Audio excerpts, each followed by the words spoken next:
Day 2 of the Beaten Craic, and I'm Martin Nutty.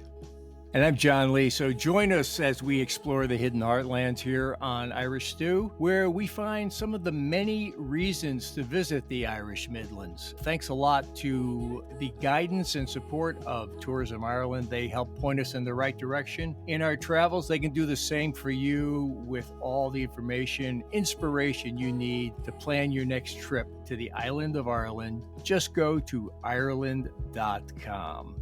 And a great way to keep track of our travels is to go to irishcentral.com, the news site for the global Irish, which will be featuring our Off the Beaten Craic series. Well, Martin, thanks to the early hour of our Sean's visit, we imbibed nothing stronger than coffee there, and that left us fresh and ready to go for our next episode, which was a fine example of slow tourism, the art of expertly guided walking tours. Yes, indeed. We're fortunate to meet up with Vincent Harney of Athlone Guided Tours. And Vincent kindly met us at Sean's Bar, which is actually right next door to Athlone Castle. Needless to say, we had to kind of stick our noses in there. Athlone Castle has some of the most fabulous views of the Shannon from a tower protecting the bridge, but you can look upriver and downriver. A really pretty spot. And Vincent kindly started filling us in with some of that history. We saw that theme of the ford in the river. Some people start to settle where the ford is.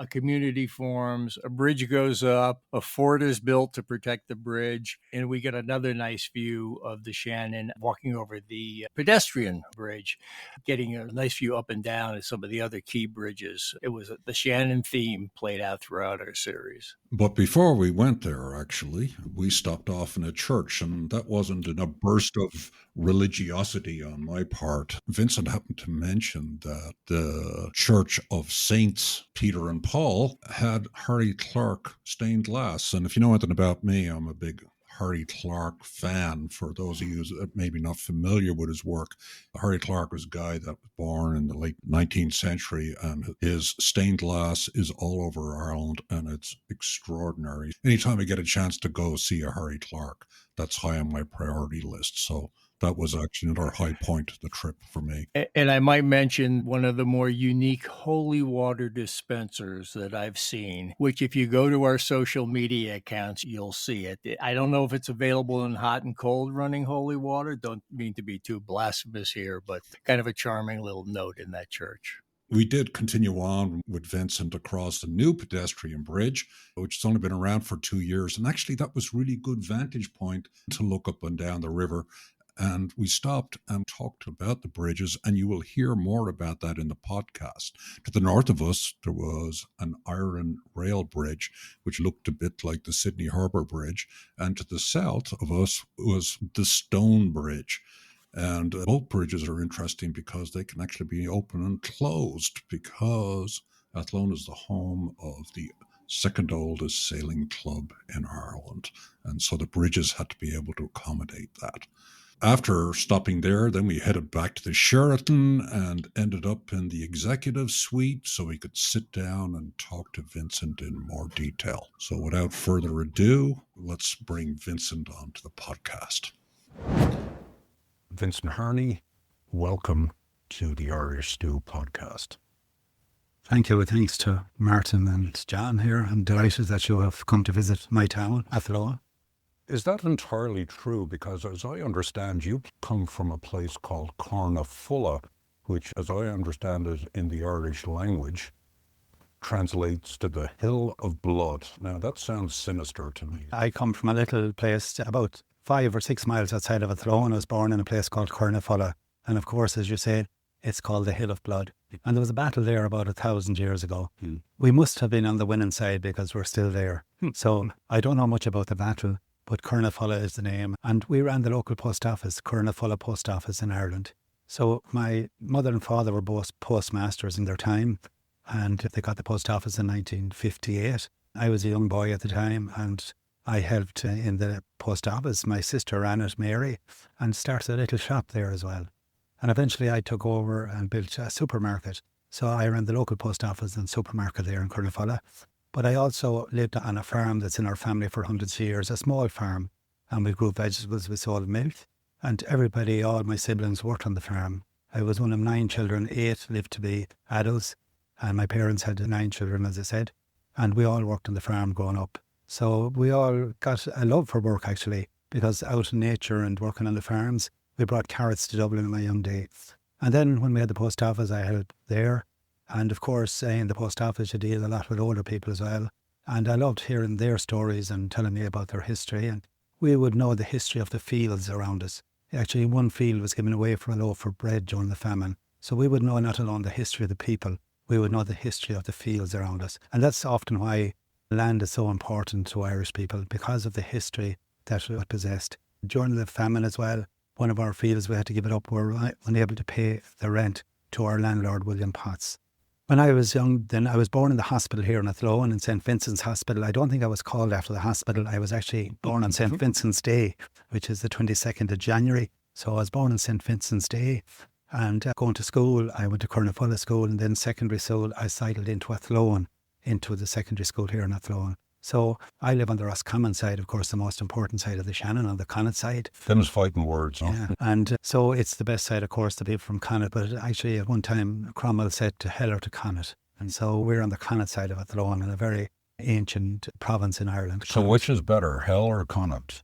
Connaught is a great place. The people are really friendly. You'll find Irish people friendly no matter where they go. If I can interrupt, we met some German tourists today who described the Irish as weirdly friendly. That's a first for me. We've been described as lots and lots of things.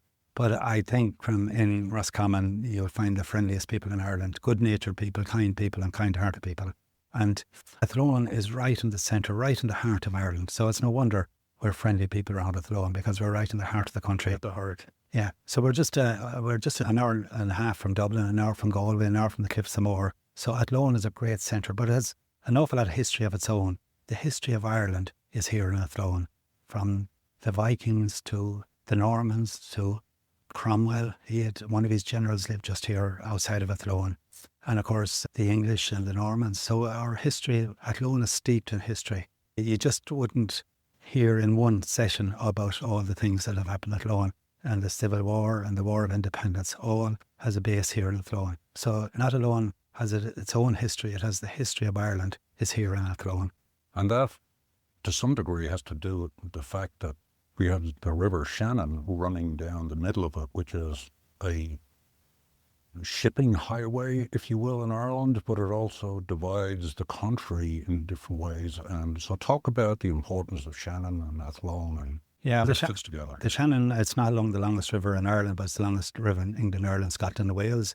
The Vikings would have sailed up that river, and actually in the year 841, a year after the settling in Dublin, they stayed on Hare's Island, one of the 52 islands on Lough Ree, just a mile upstream from Athlone. So the Vikings had a base there, and actually 1,000 years after that, or almost 1,000 years, in 1802, the largest amount of Viking gold found anywhere in Europe was found in Lough Ree. Unfortunately, that gold in 1804 was taken to London and melted down for bullion, which is just so sad to see. You showed us a picture of some of the things. They were beautiful works of art that were melted down. Yeah, an artist drew a picture of one of the pieces, just so intricate. And it's such a shame to think the small-mindedness to melt such a beautiful piece down. And that was founded, as I said, in Lough Ree in 1802 and melted down in 1804, almost 1,000 years after the first Vikings coming to Ireland. Besides the Shannon River representing a lot of history flowing along the Shannon, there seems to be a lot of history in people trying to get to the other side of the Shannon, cross the river. A little bit earlier, we stood out on the new pedestrian bridge, and you wove a lot of history for us on the various other bridges we saw. Could you take us through some of those bridges and the kind of history they represent? Yeah. I suppose even before there was any bridges, there was a fort. There was rocks and boulders left underwater from the Ice Age. And Athlone got his name from an innkeeper who helped people cross the Shannon. Later had a barge system. His name was Lewin, and he pulled people across. So the place became known as Athlone, in our own language, in the Irish language, Baile Athlone, the fort of Lone, or the crossing point of Lone. And then in 1129, the kings of Connaught, O'Connors, or Roscommon people, they built the very first bridge over the Shannon. And they built a timber bridge and a timber castle to protect that bridge. And Turlough was the High King of Ireland. And the High King didn't rule all of Ireland, but he had the best army and he would demand a tax or a tithe from the lesser kings. So sometimes Roscommon people are called sheep stealers, where the king, if the people of Leinster or Meath, as it was at the time, didn't pay up their taxes, he would come across and take some of their sheep. So when people want to be rude to people in Roscommon, sometimes they say all the time, you're sheep stealers. So just looking at the bridges, it's interesting because we came across the pedestrian bridge, which is only 2 years old. That's not really historical, but talk about the meaning of that bridge. What has it done for the town? That's a greenway or walkway bridge. So you can actually walk or cycle all the way to Dublin from Athlone on a greenway. And the government has plans to extend this all the way to Galway, that you can actually walk from one side of the country to the other. So it's a beautiful bridge. It was opened just 2 years ago. It hasn't been named yet, but I believe it's going to be named after a very important lady here who was a TD in Athlone for many years, Mary O'Rourke, who was passed away just a couple of years ago, and were from a very important Lenihan family who lived in Athlone. But the other bridge is the Stone Bridge. Took 400 men 4 years to construct the bridge. It was started in 1840, opened in 1844. And on that bridge, even though Ireland was a very poor place at the time, they actually constructed that a part of the bridge could open. And the reason it could open was for the sailing boats, because the second oldest sailing club in the world is in Athlone. So the gentry had the money to construct a bridge that could open just for the leisure of the gentry sailing boats. The other bridge that we saw standing there was the railway bridge, and that opened on the 21st July 1851. And of course, 1851 was a very sad time in Ireland because we're just coming to the end of the famine. The county Roscommon that we were in, the population before the famine was 265,000. The population census last year, 70,000 people lived. So 190,000 people still less in Roscommon today than after the time of the famine in the 1840s. News had spread locally that a train was going to cross the Shannon, and has spread by word of mouth. And thousands of people lined the promenade where we walked today just to witness the first train. Nobody knew what a steam train was. And thousands of people came just to witness that because people had seen nothing but death and destruction, starvation, immigration. I suppose it was a sense of hope as well, that a better future, that this train was there. And I'm sure it gave the people at the time. Many people use this train then to immigrate all over the world to leave Athlone. But it's very important. It's the main railway line out to the west of Ireland. You described it as quite an engineering marvel of its time. Yeah, it was regarded the most modern bridge in the world at the time. Engineering history was made at the time. Hydraulics or wind compression was used to put the 10-foot granite pillars in place. Part of the bridge could also open for the sailing boats. And one person could open the bridge. It was so well constructed, the station master's wife had the job of opening the bridge on her own. So a very iconic bridge. But engineers travelled from all over the world to see this bridge, and they came as far away as Australia. When they were building the Sydney Harbour Bridge, they came to look at the Athlone, and the railway bridge in Athlone, it's similar to the prototype for the Sydney Harbour Bridge in Australia. I thought I'd seen that shape before. Yeah.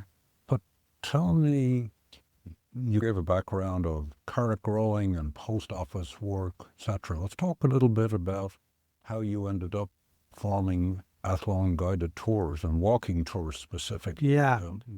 I retired from the post office. The post office company gave us an offer of a severance package. I had a shop there as well, and my children were working. I have 3 children, Oliver, Patrick and Claire. They were all working, and there was no long-term future for another generation of what I did. So I decided to take the deal, and I closed up the shop and made an apartment out of it. And my intention was just to farm and just carry on with my hobbies. But I always liked going on holidays, and wherever I went throughout the world, I would always do a walking tour. So I said to my kids at one stage, thinking of doing this, I knew lots of stories, or half knew lots of stories. So I spent a winter doing the research to the library and other ways. And I started, and I brought my kids on a few dry runs to see how they thought.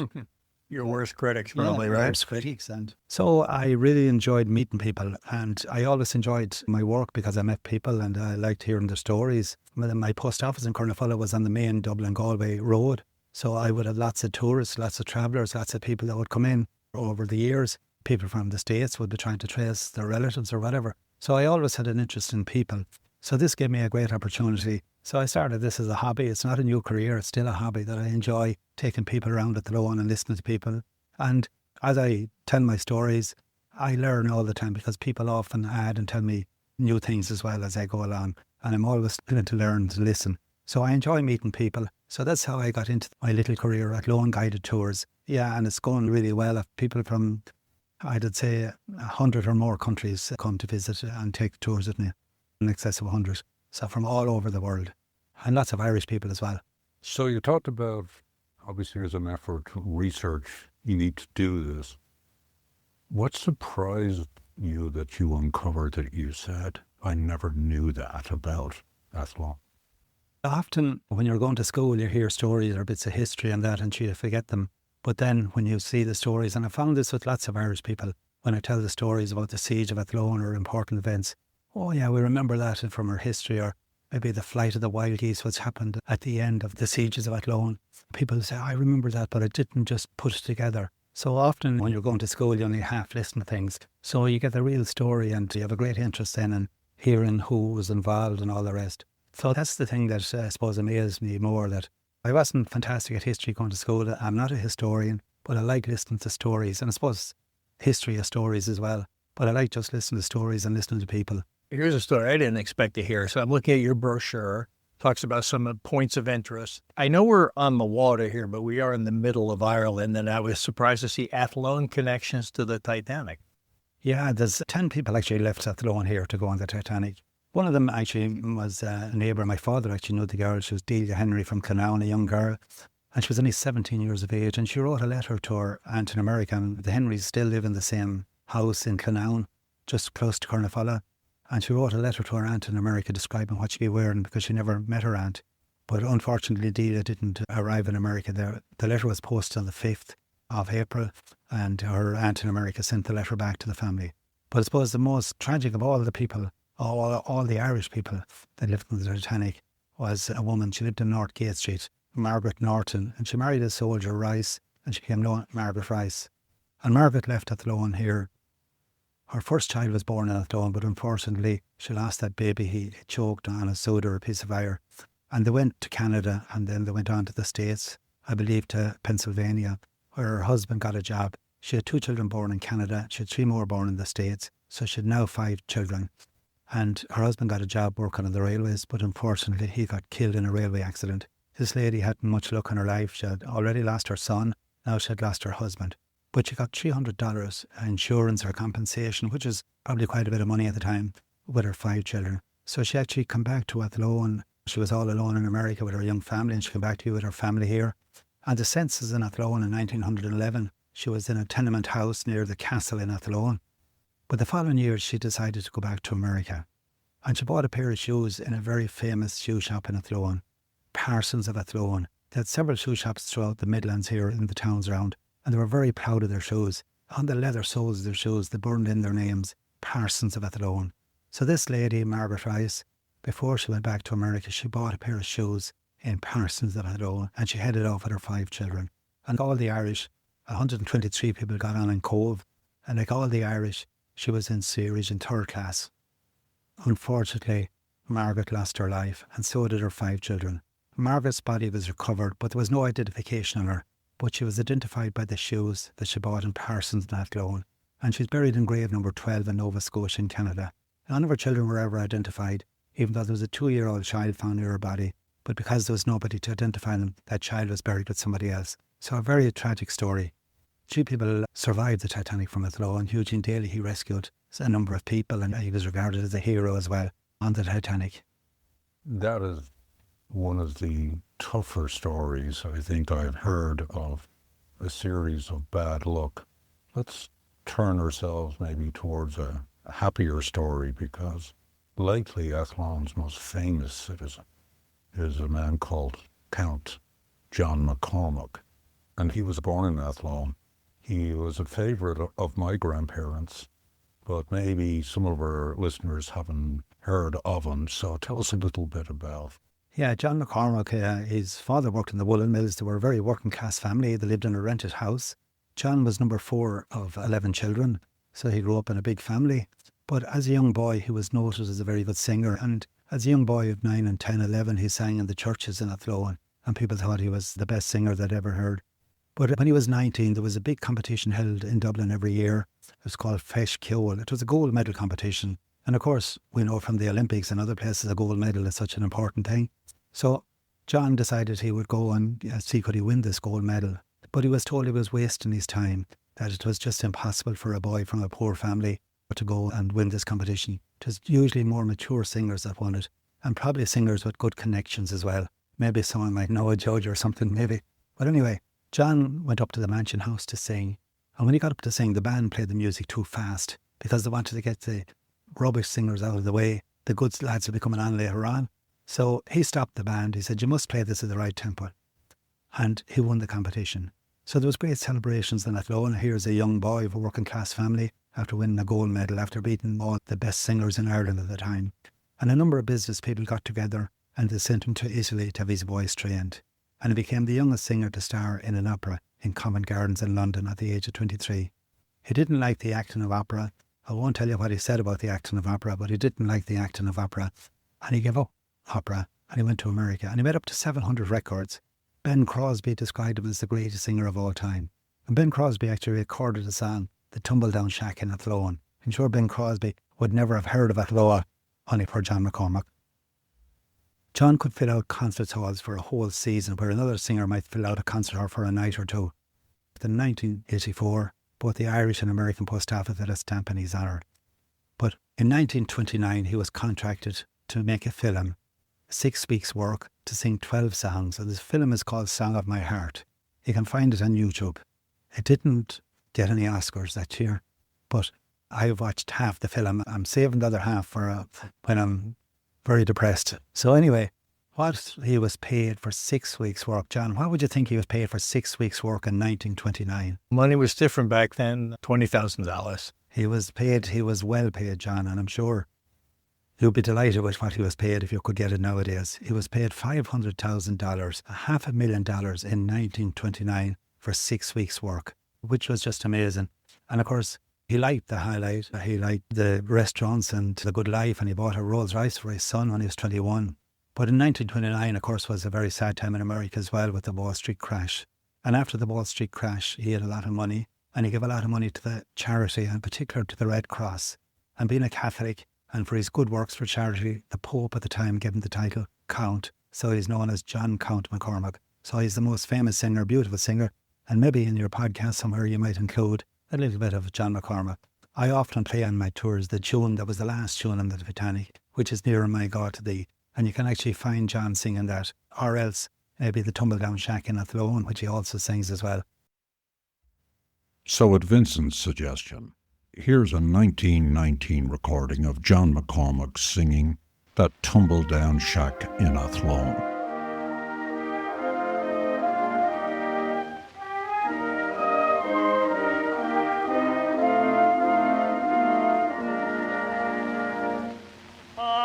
A long way from home, and my thoughts ever roam to old Erin far over the sea. For my heart it is there, where the skies are so fair, and old Ireland is calling for me. Oh, I want to go back to that tumble-down shack where the wild roses bloom round the door, just to pillow my head in that old trundle bed, just to see my dear mother once more. There's a bright gleaming light guiding me home tonight, down the long road of white cobblestone, down the road that leads back to that tumble-down shack, to that tumble-down shack in Athlone.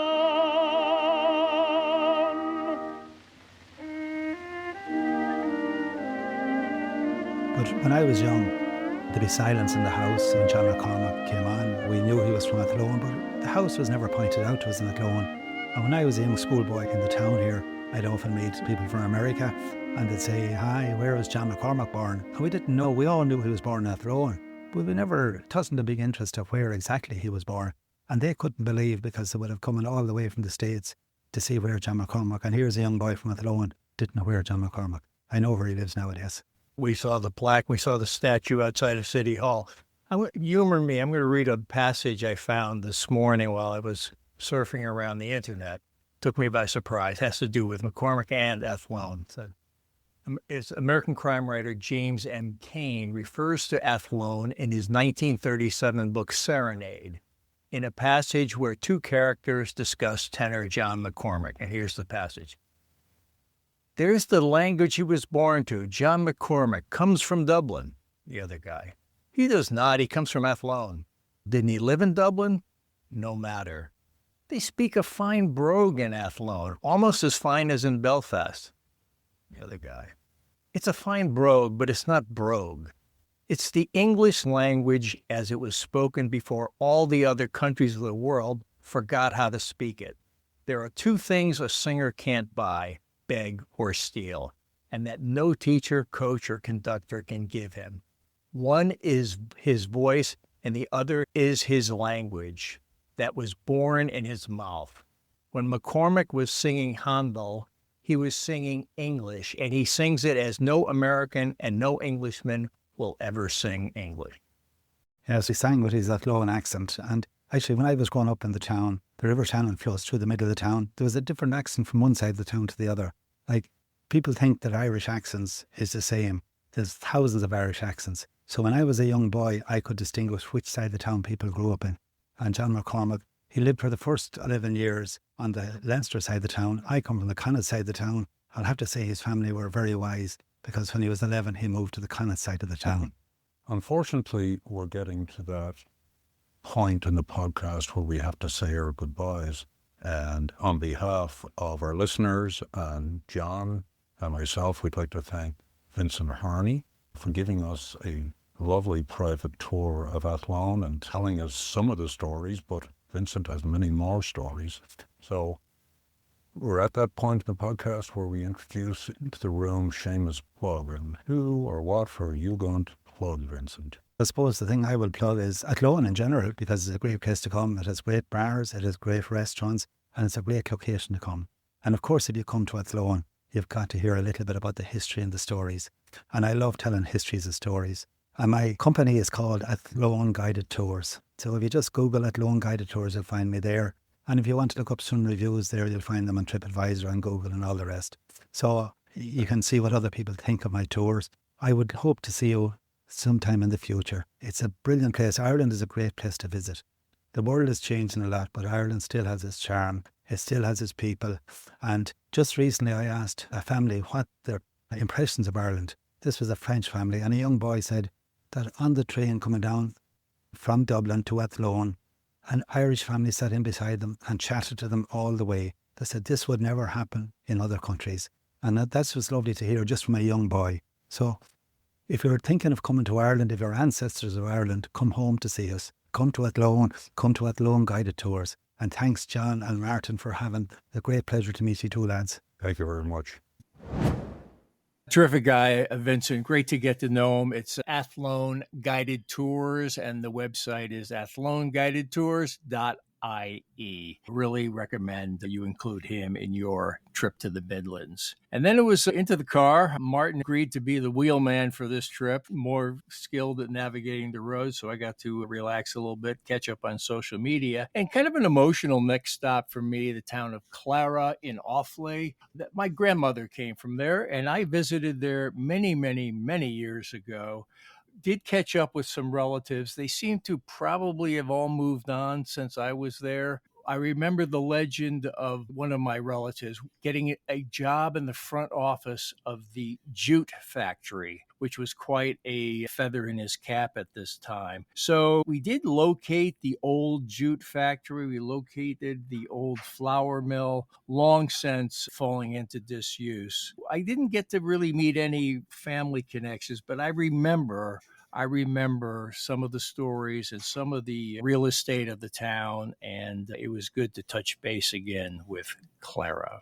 Yeah, I could feel the nostalgic vibe as you were remembering your trip from a let's say a few decades past. Few decades, back in the day.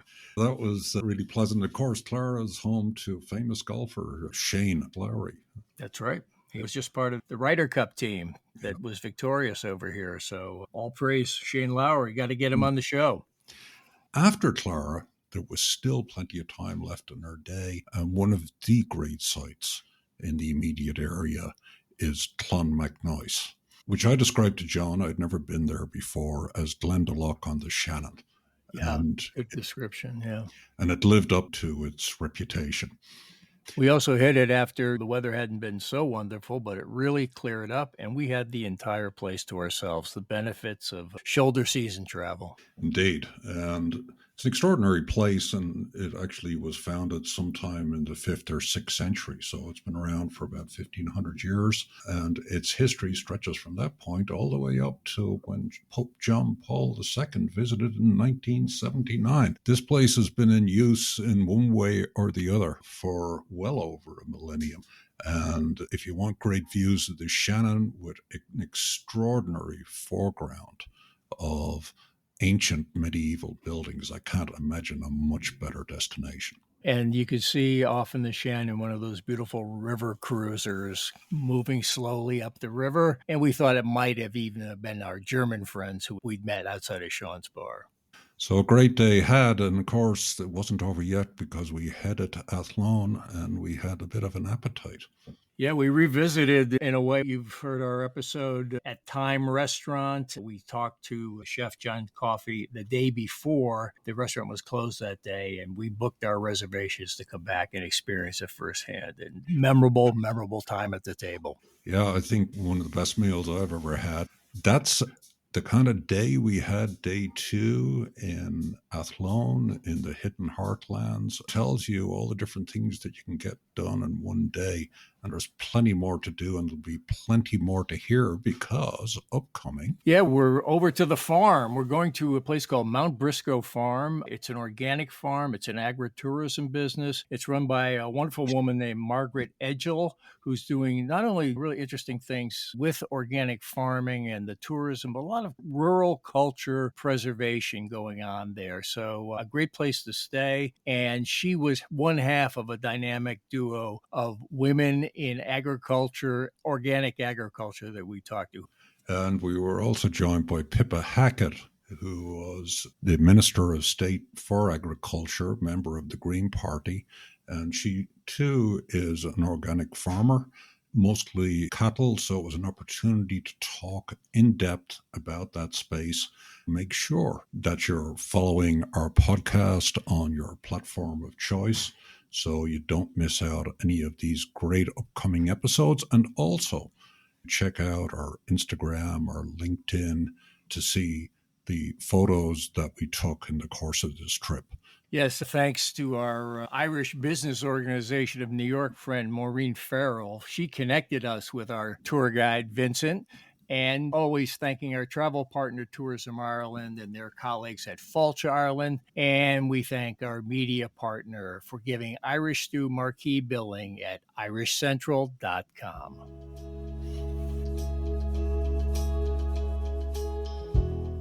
Irish Stew is produced by John Lee, Martin Nutty, and Bill Schultz. Editing, mixing, and mastering by Bill Schultz.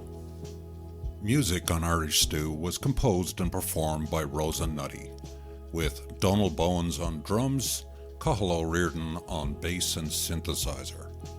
For more on Rosa Nutty's music, please visit rosanutty.com.